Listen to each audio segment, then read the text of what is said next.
శ్రేయస్ అయ్యర్ కెప్టెన్సీలో Team India back to back T20 series ఓడిపోయింది. మొదట ఐర్లాండ్తో 2-0తో ఓడిపోయిన టీమిండియా ఇప్పుడు ఇంగ్లాండ్తో 4-0తో ఓడిపోయింది. మళ్ళీ సూర్యకుమార్ యాదవ్కి కెప్టెన్సీ ఇవ్వాలా లేదా శ్రేయస్ అయ్యర్నే కొనసాగించాలా? దీనిపై మీరు ఏమనుకుంటున్నారో కింద కామెంట్ చేయండి. అండ్ ప్రజెంట్ ఉన్న టీంలో ఏ ప్లేయర్తో రీప్లేస్ చేస్తే బాగుంటుందో ఆ ప్లేయర్స్ డీటెయిల్స్ కూడా కామెంట్ చేయండి. నేనైతే రజత్ పాటిదార్, భువనేశ్వర్ కుమార్కి ఒక ఛాన్స్ ఇస్తే బాగుంటుంది అనుకుంటున్నాను. ఎందుకంటే వాళ్ళు ఐపీఎల్లో చాలా బాగా పర్ఫామ్ చేశారు. రజత్ పాటిదార్ అండ్ భువనేశ్వర్ కాకుండా ఇంక ఏ ప్లేయర్తో రీప్లేస్ చేస్తే బాగుంటుందో ఆ ప్లేయర్స్ డీటెయిల్స్ కూడా కింద కామెంట్ చేయండి. ఇంగ్లాండ్ టెస్ట్ క్రికెట్కి యాజ్ ఎ కోచ్గా బ్రెండన్ మెక్కలం రాజీనామా చేశాడు. అసలు బజ్బాల్ అంటే ఏంటి, అది ఎలా స్టార్ట్ అయ్యింది, ఈ వీడియోలో తెలుసుకుందాం. బ్రెండన్ మెక్కలన్ని అందరూ బజ్ అని పిలుస్తుంటారు. మనందరికీ తెలుసు బ్రెండన్ మెక్కలం ఒకప్పుడు అటాకింగ్ గేమ్ ఆడేవాడు. టెస్ట్ క్రికెట్ అంటే డిఫెన్స్ గేమ్ కాదు, అటాకింగ్ ఆడుదామని ఇంగ్లాండ్తో స్టార్ట్ చేసిందే ఈ బజ్బాల్ క్రికెట్. బజ్బాల్ క్రికెట్ గురించి మీ ఒపీనియన్ ఏంటో కింద కామెంట్ చేయండి. 2014లో ముంబై వర్సెస్ ఆర్సీబీ మ్యాచ్ మధ్యలో కిరణ్ పోలార్డ్ అండ్ స్టార్క్ మధ్యన గొడవ జరిగింది. యాక్చువల్గా ఈ గొడవ ఎలా జరిగిందంటే స్టార్క్ వేసిన బౌన్సర్ని పోలార్డ్ మిస్ చేశాడు. అప్పుడు స్టార్క్ బౌన్సర్ కూడా ఆడలేని వాడివి క్రికెట్ ఎందుకు ఆడుతున్నావని స్లెట్ చేశాడు.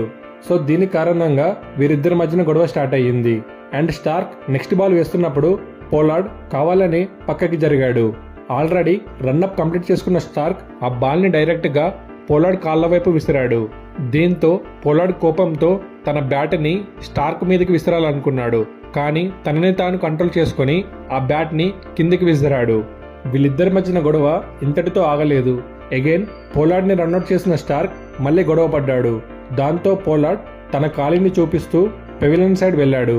ఈ ఇద్దరిలో ఎవరిది తప్పనుకుంటున్నారో కింద కామెంట్ చేయండి. గాడ్ ఆఫ్ క్రికెట్ అని సచిన్ని పిలుస్తాం. మరి ఫాదర్ ఆఫ్ క్రికెట్ ఎవరో మీకు తెలుసా?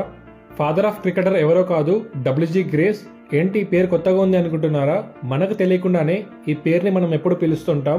మనం క్రికెట్లో యూజ్ చేసే వన్ ఆఫ్ ది బాల్ కి తన పేరే పెట్టారు. ఆ బాల్ మరేదో కాదు, గ్రేస్ బాల్.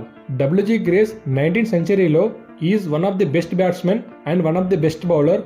అందుకే తనకి ఫస్ట్ క్లాస్ క్రికెట్లో 54,000 రన్స్కి పైగా రన్స్ ఉన్నాయి అండ్ 2,800 వికెట్స్ తీశాడు. అందుకే తనని ఫాదర్ ఆఫ్ క్రికెట్ అంటారు. ఈ వీడియో మీకు కొంచెమైనా నచ్చితే ఒక లైక్ చేయండి. ఇలాంటి మరిన్ని. అక్షర్ పటేల్ని బాపు అని ఎందుకు పిలుస్తారో మీకు తెలుసా? ధోని కెప్టెన్సీలో జడేజా అండ్ అక్షర్ మ్యాచ్ ఆడుతున్నప్పుడు ధోని వాళ్ళిద్దరిని పిలవడంలో కన్ఫ్యూజ్ అయ్యాడు. అందుకే జడేజాకి జడ్డు అని, అక్షర్ పటేల్కి బాపు అని పేరు పెట్టాడు. అక్షర్ పటేల్కి బాపు అని పేరు పెట్టడానికి మెయిన్ రీజన్ అక్షర్ పటేల్ది గుజరాత్ స్టేట్. సో అక్కడ రెస్పెక్టెడ్ పీపుల్కి బాపు అని పిలుస్తారు.